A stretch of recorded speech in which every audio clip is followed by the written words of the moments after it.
Damos gloria y honra al Señor. Dios es bueno. ¿Cuántos dicen amén?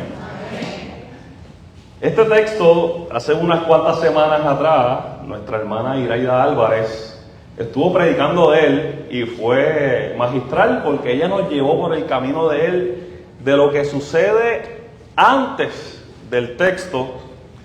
Y recuerdo que entre lo que ella expresó y esbozó, nos recordó que cada expresión antes de llegar a esta palabra del hijo pródigo es una intención de alguien en buscar algo que se había perdido.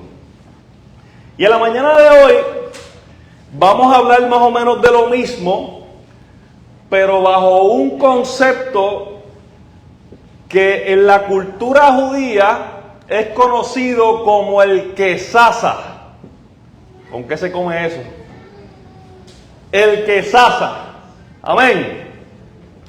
Y vamos a tener una oración antes de compartir la palabra de hoy.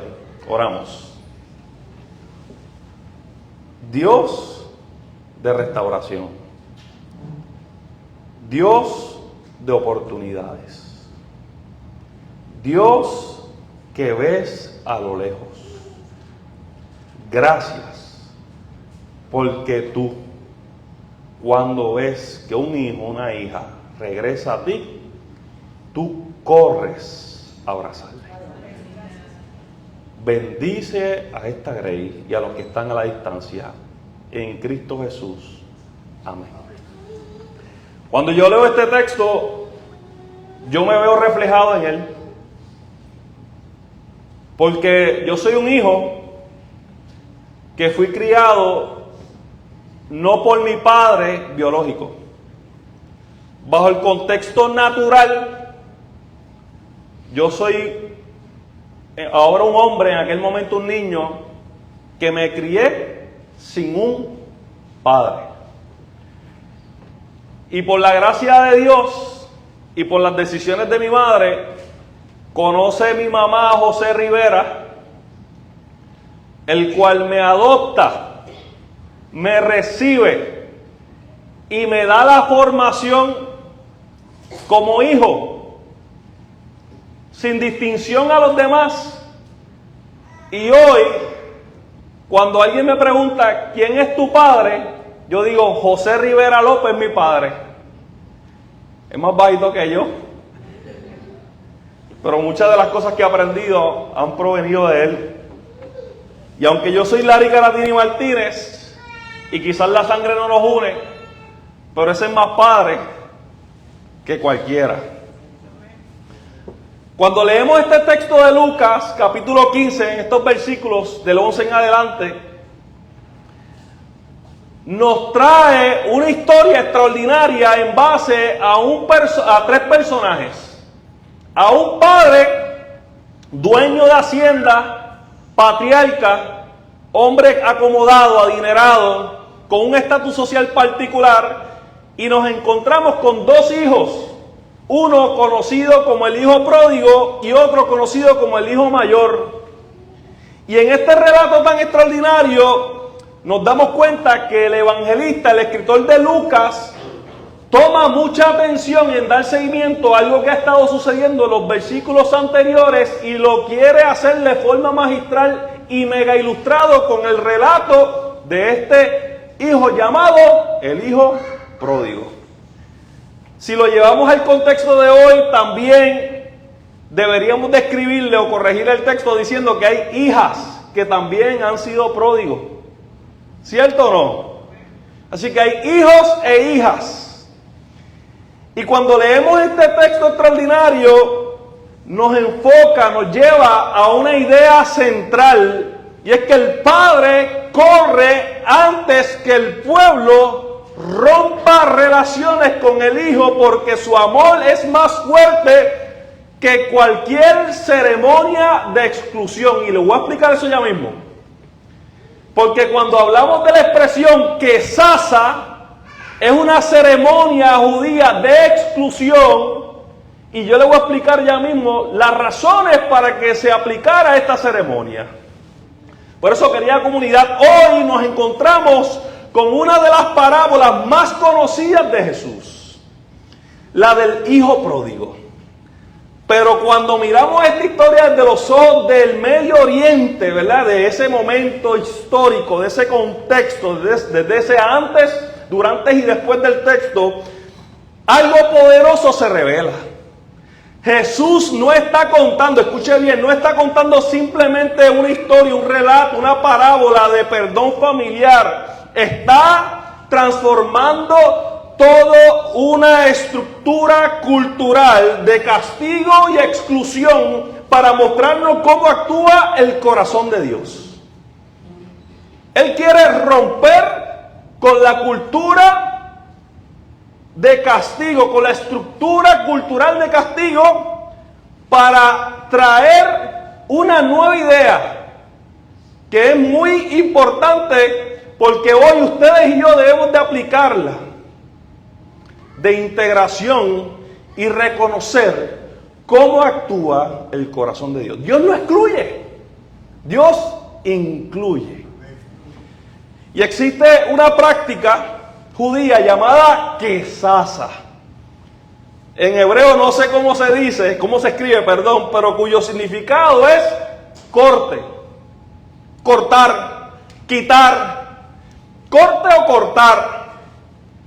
Y cuando dice corte o cortar, lo lleva de una forma completa. En otras palabras, un corte completo. Firme, como dice Ilia ahí. Separar, alejar, desconectar.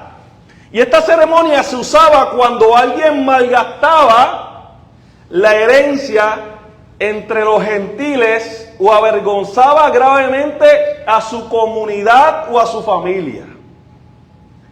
Y esto llevaba a que se hiciera un acto visible. Se hiciera un acto visible. Se tomaba una vasija de barro, se ponía a los pies del individuo cuando venía de camino, como un símbolo de que quedaba cortado del pueblo, y era una sentencia pública de exclusión. En otras palabras, cuando esta persona que era excluida, separada de la familia, venía el pueblo, en la práctica cultural de la quesasa, tomaba la vasija, cuando venía ese hijo caminando, el pueblo rompía una vasija delante de esta persona. Y en ese momento, el pueblo sabía que ese ser humano era totalmente cortado del vínculo comunitario, familiar, ideal o de relaciones que esa persona tenía con esta comunidad. Eso era el quesasa.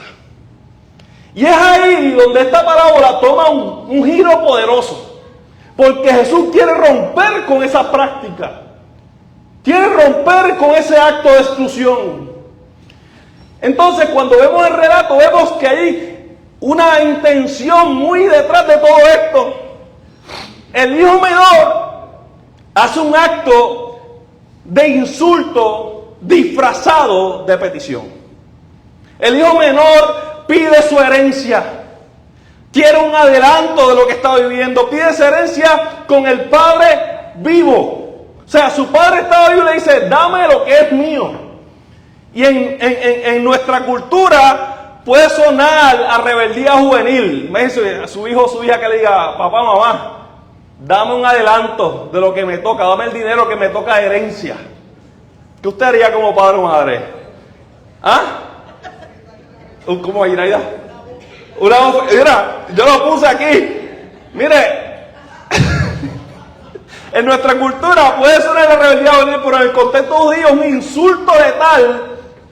En otras palabras, el hijo le está diciendo al papá, ojalá estuvieras muerto. Dame lo que es mío, dame un adelanto, dame mi herencia. El hijo lo que le está diciendo es, ojalá y estés muerto, para yo poder disfrutar de los bienes que has trabajado por mí. La respuesta esperada Sería un castigo, un rechazo, un exilio. Incluso el padre tenía todo el poder para poderlo practicar. De hecho, estaba la práctica judía del quesasa para ejecutar esta acción. Tenía todo el contexto, todas las razones, tenía todas las justificaciones. El hijo había cometido el acto, tenía la evidencia, de seguro lo hizo públicamente. El padre avergonzado, el hijo altanero, deseoso de tener lo que quería. Pero el padre no lo expulsa. Y toma una decisión extraordinaria. Le entrega lo que pidió. Le concede la libertad de rechazarlo. Y aunque parezca difícil, y como decía Iraida, en nuestro contexto le daríamos con la mano al revés. Papi nunca me dio con la mano al revés, pero a veces me decía, me dan ganas de darte con la mano al revés. Y no era por buena gente. Aunque esto suena o da la justificación para el rechazo, el padre toma una decisión diferente. Decide adelantar su herencia. Y eso suena difícil, pero eso ante el texto bíblico y de historia es amor radical. ¿Saben por qué?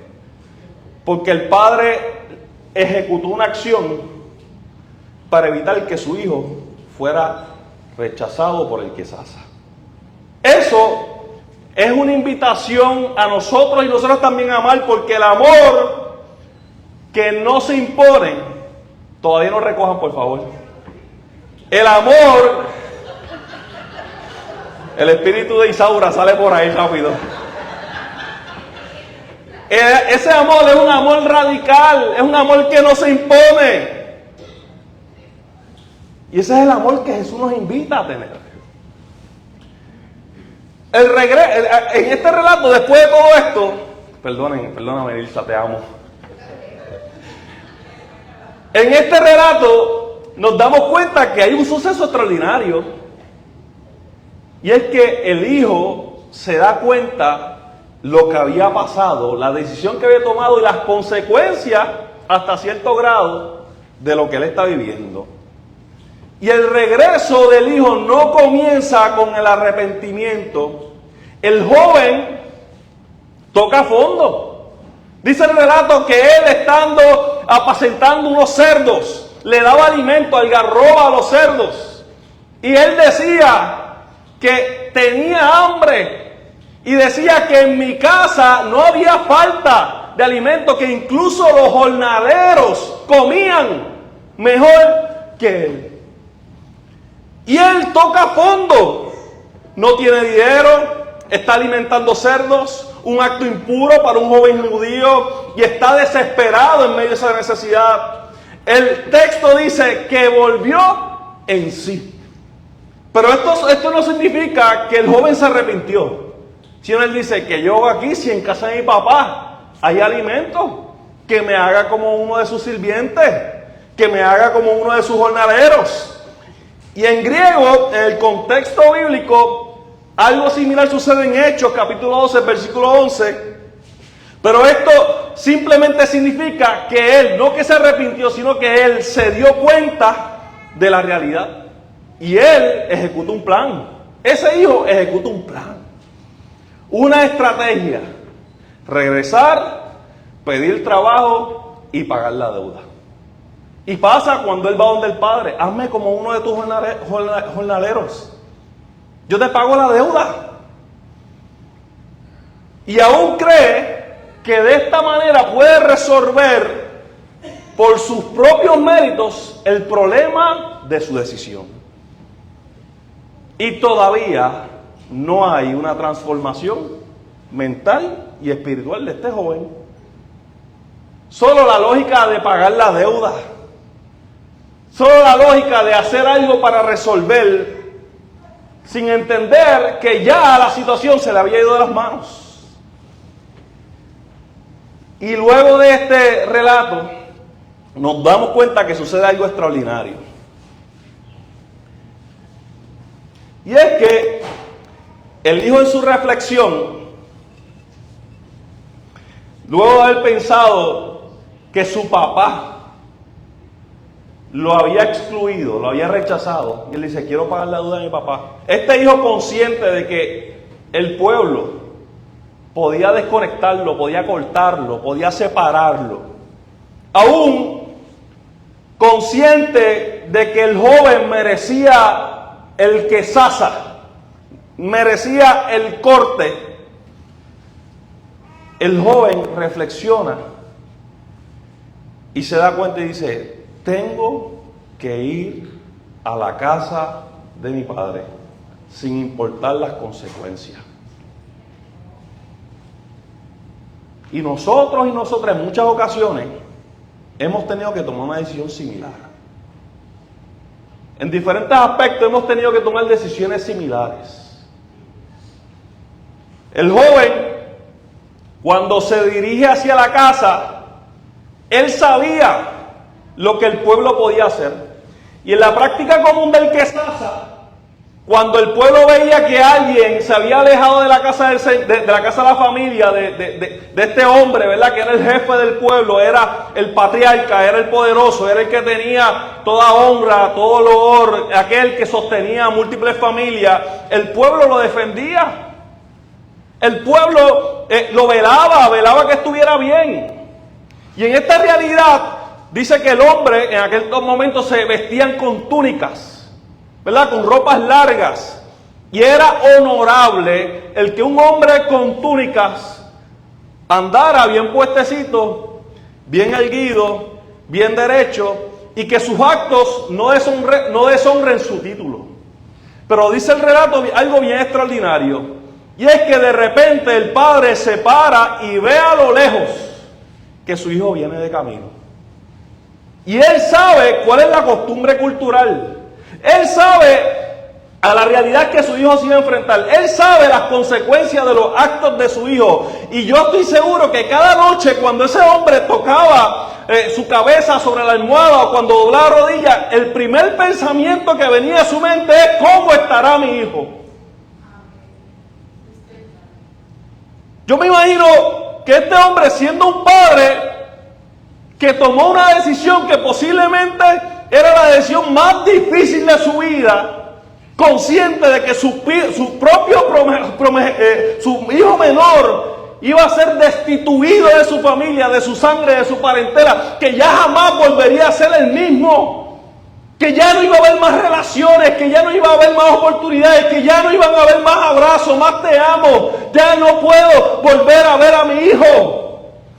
Él sabía las consecuencias de las acciones, de las decisiones de su hijo. Y dice el relato que el padre ve a lo lejos a su hijo.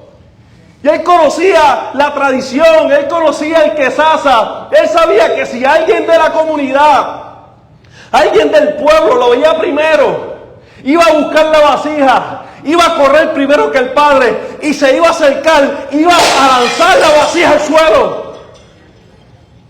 Pero el padre se da cuenta de esta realidad.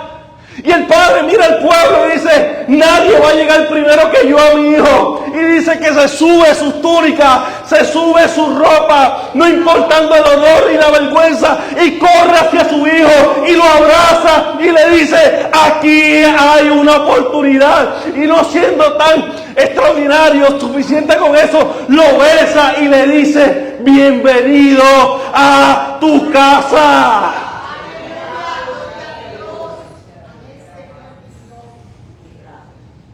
Y nosotros como iglesia tenemos un llamado a comportarnos de forma diferente. Tenemos un llamado a comportarnos de forma diferente.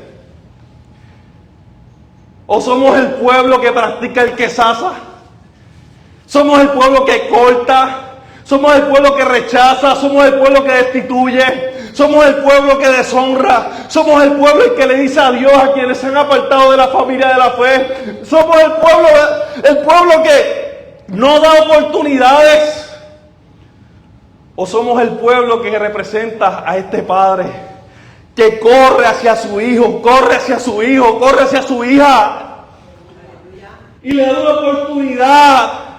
Y cuando nadie le dio una oportunidad, viene el padre y le da una oportunidad.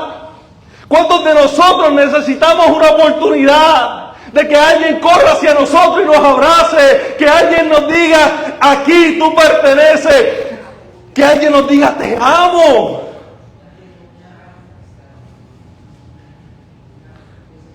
Yo pregunto,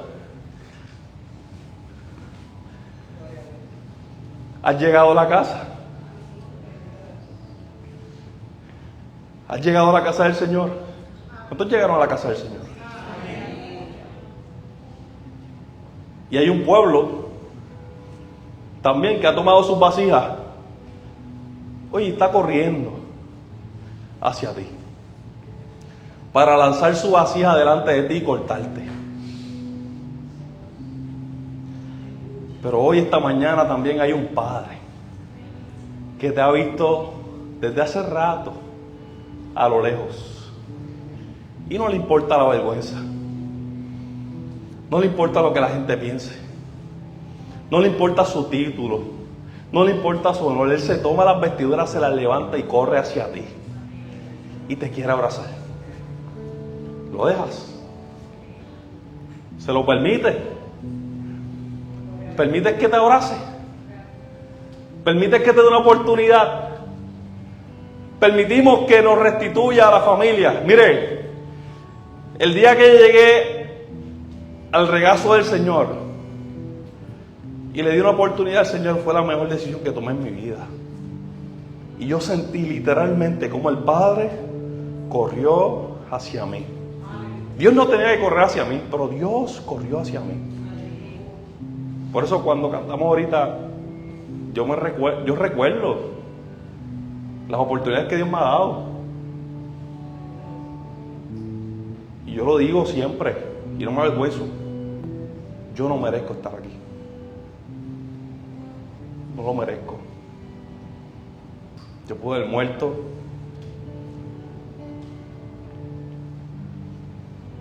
Alguien no tenía que darme una oportunidad. Y yo no pretendo que la gente sepa mi historia y mi realidad. Pero yo vi al Padre correr. Y extendí mi brazo. Y hoy el Padre está corriendo. ¿Extiendes tu brazo? Ponte de pie. Si extiendes tu brazo, ponte de pie.